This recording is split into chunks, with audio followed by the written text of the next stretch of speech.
Halo para saintis, sahabat tim Biosain HM 2020, salam sehat dan sejahtera. Pertemuan kita kali ini membahas tentang penyakit menurun akibat kelainan genetik yaitu hemofilia.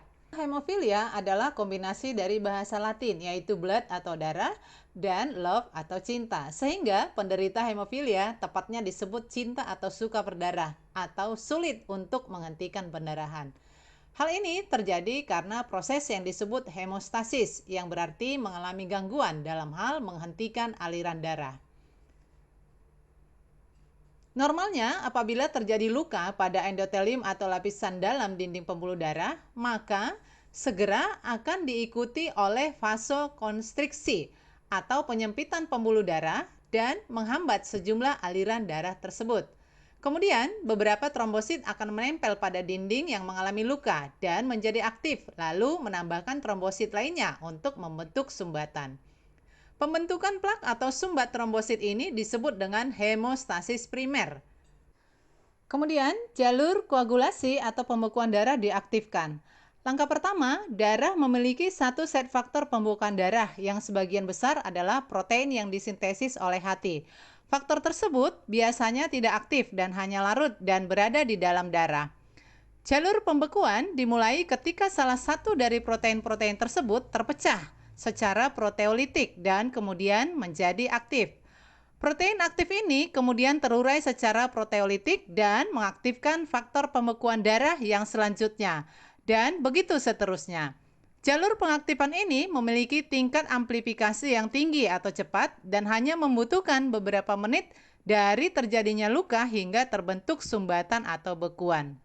Langkah terakhir adalah pengaktifan protein fibrinogen atau faktor 1 menjadi fibrin yang mengendap dan terpolimerisasi membentuk jaring-jaring fibrin di sekitar trombosit.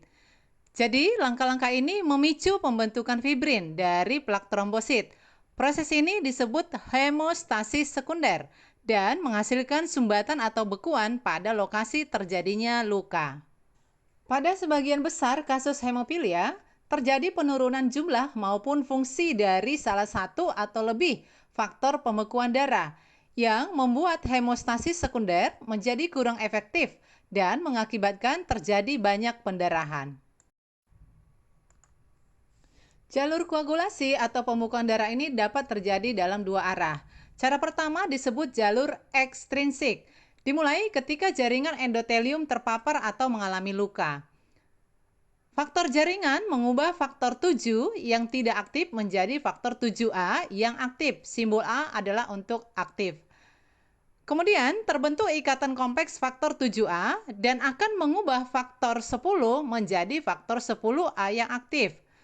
Faktor 10A dengan faktor 5A sebagai kofaktor mengubah faktor 2 yang disebut dengan protrombin menjadi faktor 2A atau trombin.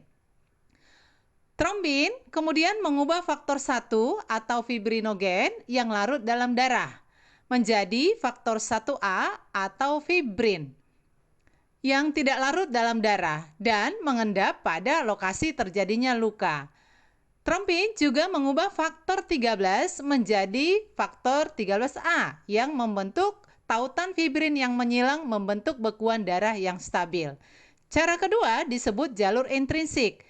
Dimulai ketika trombosit darah dekat luka mengaktifkan faktor 12 menjadi faktor 12A, yang kemudian mengaktifkan faktor 11 menjadi faktor 11A, kemudian mengaktifkan faktor 9 menjadi faktor 9A. Faktor 9A dan 8A bekerja bersama untuk mengaktifkan faktor 10 menjadi faktor 10A. Dan dari titik ini mengikuti proses yang sama seperti yang ada sebelumnya.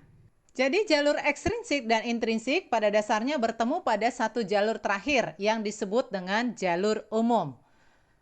Jalur ini merupakan jalur yang disederhanakan dalam proses pembekuan darah, tetapi berisi semua bagian informasi penting yang perlu dipahami pada penderita hemofilia. Defisiensi atau kurangnya konsentrasi atau menurunnya aktivitas faktor pembekuan apapun dapat menyebabkan terjadinya hemofilia, kecuali defisiensi faktor 12 yang tidak menunjukkan gejala. Kasus hemofilia biasanya merujuk pada kelainan penyakit turunan atau bawaan dari faktor pembekuan darah. Yang paling umum adalah defisiensi faktor 8 yang akan memunculkan faktor 8A dan distabilkan oleh faktor lain yang disebut dengan faktor von Willebrand. Defisiensi faktor 8 ini disebut hemofilia A atau hemofilia klasik. Yang lainnya adalah defisiensi faktor 9, disebut dengan hemofilia B, dulu disebut dengan Christmas disease. Penyakit yang mirip seperti hemofilia A adalah penyakit von Willebrand yang merupakan masalah bawaan hemostasis primer yang disebabkan oleh defisiensi faktor von Willebrand. Pada defisiensi faktor von Willebrand yang parah dijumpai faktor 8 dipecah lebih cepat dan jumlahnya menjadi sangat kurang. Beberapa penyebab hemofilia yang didapat adalah kegagalan fungsi hati. Karena hati mensintesis faktor 1, 2, 5, 7, 8, 9, 10, 11, dan 13. Kekurangan vitamin K yang dibutuhkan oleh hati untuk mensintesis dan melepaskan faktor 2, 7, 8, dan 10. Autoimunitas terhadap pembekuan faktor. Koagulasi intravaskular diseminata yang mengkonsumsi faktor koagulasi. Gen yang bermutasi pada hemofilia A disebut F8 dan pada hemofilia B disebut F9. Terdapat pada kromosom X dan keduanya berada pada kondisi resesif terpaut X. Jadi biasanya berpengaruh pada pria karena pria hanya memiliki satu kromosom X dan karenanya hanya menyalin gen F8 dan F9. Sedangkan wanita yang memiliki satu salinan gen yang bermutasi masih memiliki satu salinan yang normal atau sehat yang lainnya, sehingga tidak mengalami hemofilia. Jadi umumnya wanita adalah karir atau pembawa hemofilia, sedangkan pria bergejala atau mengalami penyakit hemofilia. Beberapa tanda dan gejala pada hemofilia A dan B. Hampir sama atau identik secara klinis. Logikanya karena faktor 8A dan 9A bekerja bersama dalam jalur pembekuan darah untuk mengaktifkan faktor 10.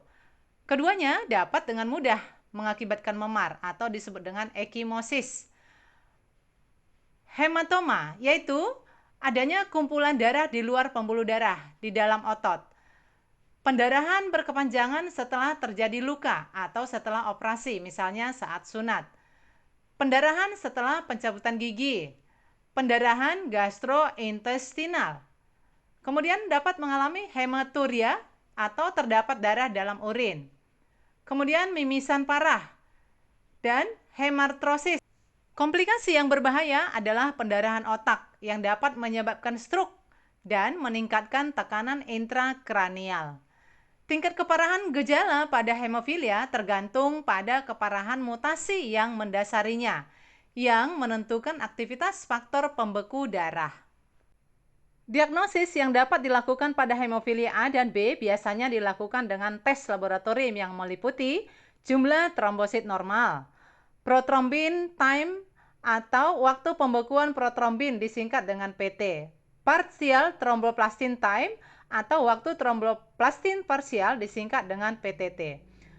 Prothrombin time dilakukan dengan menguji jalur ekstrinsik dan umum, meliputi faktor 7, 10, 5, 2 atau prothrombin dan faktor 1 atau fibrinogen.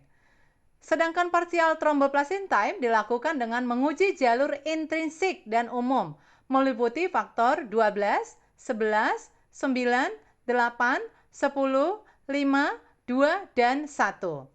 Karena faktor 8, 9 adalah bagian dari jalur intrinsik, prothrombin time normal dan prothrombin dan partial thromboplastin time normal berkepanjangan pada hemofilia A dan B. Untuk melakukan konfirmasi pada hemofilia A dan B, tes dilakukan untuk melihat aktivitas faktor spesifik dan pengujian mutasi gen yang menyandikannya dapat dilakukan. Perawatan Perawatan untuk penderita hemofilia A dan B dapat dilakukan dengan suntikan faktor pembeku darah yang hilang atau tidak berfungsi.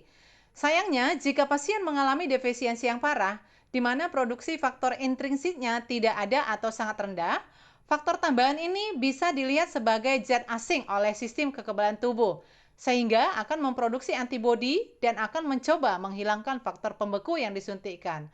Hal ini disebut dengan inhibitor.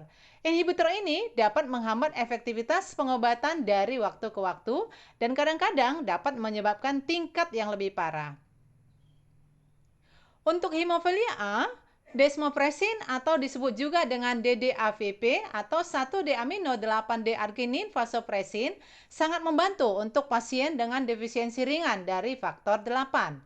Desmopresin merangsang pelepasan faktor von Willebrand dari sel endotel yang menstabilisasi faktor 8 yang tersisa.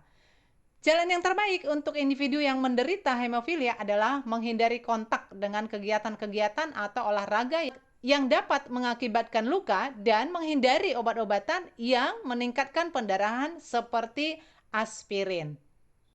Baik, mari kita perhatikan animasi proses pembekuan darah secara singkat.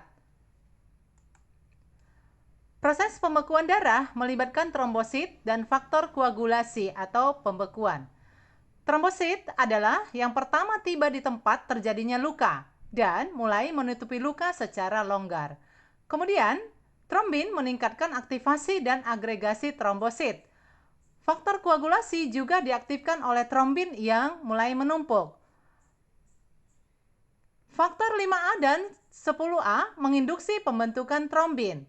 Akhirnya, trombin mengubah fibrinogen menjadi fibrin, yang kemudian membentuk serat-serat yang berikatan silang melalui aksi dari faktor 13 dan menstabilkan bekuan yang terbentuk. Pada pasien yang menderita hemofilia, fase pembentukan bekuan ini terganggu. Akibatnya, penderita hemofilia tidak dapat menghasilkan trombin dalam jumlah yang cukup untuk menginduksi pembekuan secara normal, sehingga terjadi pendarahan yang sangat sulit dihentikan. Demikian penjelasan yang dapat saya berikan dalam proses hemofilia. Salam sehat dan terima kasih.